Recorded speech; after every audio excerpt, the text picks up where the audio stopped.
আসসালামু আলাইকুম। হুমাশা রান্নাঘরে সকলকে স্বাগতম। আজ আমি তৈরি করতে যাচ্ছি কুমিল্লার একটি বিখ্যাত রেসিপি। তো কুমিল্লার মানুষের খুব পছন্দ এবং আসলে অনেক মজাদার একটি রেসিপি, সেটা হলো মলা মাছ দিয়ে জলপাইয়ের টক।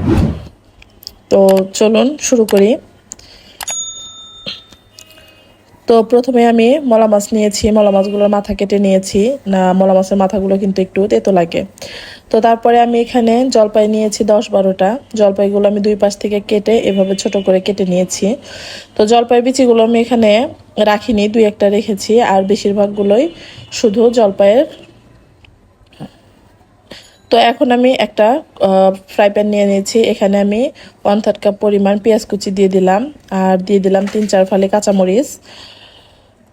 তো আর এখানে দিয়ে দিচ্ছি 1 টেবিল চামচ আদা রসুন বাটা, দিয়ে দিচ্ছি স্বাদ মতো লবণ, আর দিয়ে দিচ্ছি 1 চা চামচ পরিমাণ হলুদের গুঁড়া, দিয়ে দিব 1 চা চামচ পরিমাণ মরিচের গুঁড়া, 1 চা চামচ পরিমাণ ধনিয়া গুঁড়া, আর দিয়ে দিচ্ছি 1 চা চামচ পরিমাণ জিরার গুঁড়া। এখন দিয়ে দিচ্ছি পরিমাণ মতো সয়াবিন তেল। আমি এখানে তেলের পরিমাণটা একটু বেশি নিয়েছি, 3 টেবিল চামচের মতো। তখন এই সবগুলো মশলা পেঁয়াজের উপকরণগুলোকে আমি হাতের সাহায্যে ভালোভাবে মেখে নেব। তো একটু সময় নিয়ে আমি এটাকে মেখে নিচ্ছি, পেঁয়াজগুলো একটু নরম যাতে হয়ে যায়। নর্মালি আমরা যে মাখা তরকারি রান্না করি সেভাবে কিন্তু রান্নাটা করতে হবে। তো এখন আমি এর মধ্যে জলপাইগুলো দিয়ে দিচ্ছি। জলপাইগুলো দিয়ে দেওয়ার পরে এটাকে আবার আমি হাতের সাহায্যে ভালোভাবে মশলার সাথে মেখে নেব। একটু সময় নিয়ে কিন্তু মেখে নিচ্ছি। হাতে মাখা তরকারি একটু বেশি সময় নিয়ে মাখলে কিন্তু খেতে অনেক মজা লাগে। তো এখন আমি এর মধ্যে মাছগুলো অ্যাড করে দিব। তো ভালোভাবে জলপাইগুলোকে মেখে নিয়ে এখন আমি এর মধ্যে মাছগুলো দিয়ে দিয়েছি। তো কেটে ধুয়ে রাখা মাছগুলো আমি সুন্দর করে এর মধ্যে দিয়ে দিচ্ছি। তো দিয়ে এটাকে আবার আমি হাতের সাহায্যে আলতো করে মেখে নিব। মাছ দেওয়ার পরে কিন্তু খুব জোরে মাখা যাবে না, এটা হালকা করে মাখতে হবে, নাইলে মাছগুলো গলে যাবে হাতের সাথে লেগে। তো এভাবে করে কিছুক্ষণ মাখানোর পরে আমি এর মধ্যে এখন পানি অ্যাড করে দিব। তো এই তরকারিটাতে কিন্তু একটু ঝোলের পরিমাণ বেশি রাখতে হয়, তাই আমি এখানে 2 কাপ পরিমাণ পানি দিয়ে দিচ্ছি। আপনারা ঝোল বেশি রাখতে চাইলে আরও পানি অ্যাড করতে পারেন। তো আমি এখন এগুলোকে একটু সেট করে চুলাতে বসিয়ে দিয়েছি। তো চুলাটা আমি এখন হাই ফ্লেমে জ্বালিয়ে দিয়েছি। তো এখন এটাকে ফুটে না ওঠা পর্যন্ত আমি অপেক্ষা করছি। তো চুলাটা কিন্তু হাই ফ্লেমে এখনো আছে। তো দেখতে পাচ্ছেন ধীরে ধীরে পানিগুলো ফুটে উঠেছে। তো ঝোলটা ফুটে ওঠার পরে আমি এটাকে হালকা করে একটু নাড়াচাড়া করে দিচ্ছি। নাড়াচাড়া করে আমি এটাকে এখন ঢাকা দিয়ে দিব 4-5 মিনিটের জন্য। তো প্রায় 5 মিনিট পরে আমি ঢাকাটা তুলে দিচ্ছি। তোলার পরে দেখতে পাচ্ছেন পুরো মাছটাই কিন্তু ফুটে উঠেছে, আর প্রায় অর্ধভাগ সিদ্ধ হয়ে গেছে।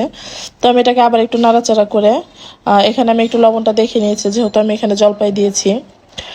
তো আবার আমি এটাকে ঢাকা দিয়ে দিলাম 5-7 মিনিটের জন্য। এখন চুলার আঁচটা আমি মিডিয়াম করে দিয়েছি।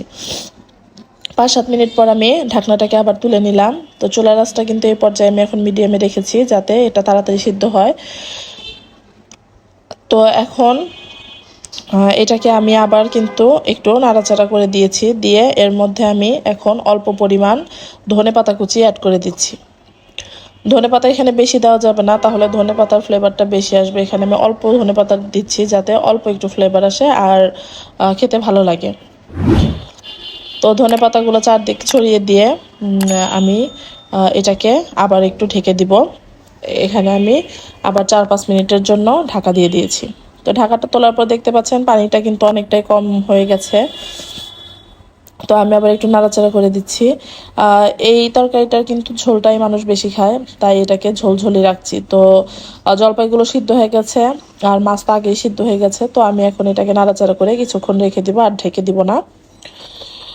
তো এইভাবে 3-4 মিনিট রাখার পরে কিন্তু তরকারিটা মোটামুটি কমপ্লিট হয়ে যাবে।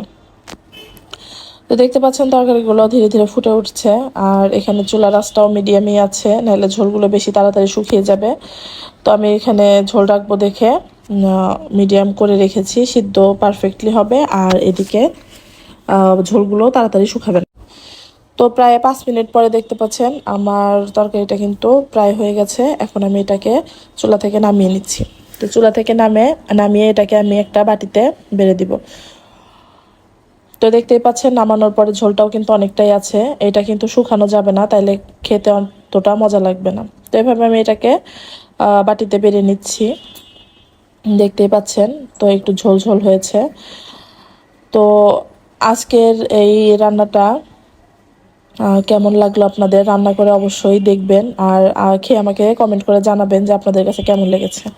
আর আমি রান্নাটা মূলত আমার বোনের কাছ থেকে শিখেছি। তো রান্নাটা অনেক মজা। আমি প্রথমে ভাবতাম এটা হয়তো ভালো লাগবে না, কিন্তু প্রথমবার যখন খেয়েছিলাম তখন সত্যি এটার ফ্যান হয়ে গেছি আমি। তো জলপাইয়ের দিন আসলে আমি এইভাবে মাছটাকে রান্না করি, আপনারাও সবাই ট্রাই করবেন। ধন্যবাদ সবাইকে। আর আমার ভিডিও ভালো লাগলে আমার চ্যানেলটাকে সাবস্ক্রাইব করে দিবেন, পাশে থাকা বেল বাটনটি ক্লিক করে দিবেন সবার আগে ভিডিও নোটিফিকেশন পাওয়ার জন্য। ভালো থাকবেন সবাই। আল্লাহ হাফেজ।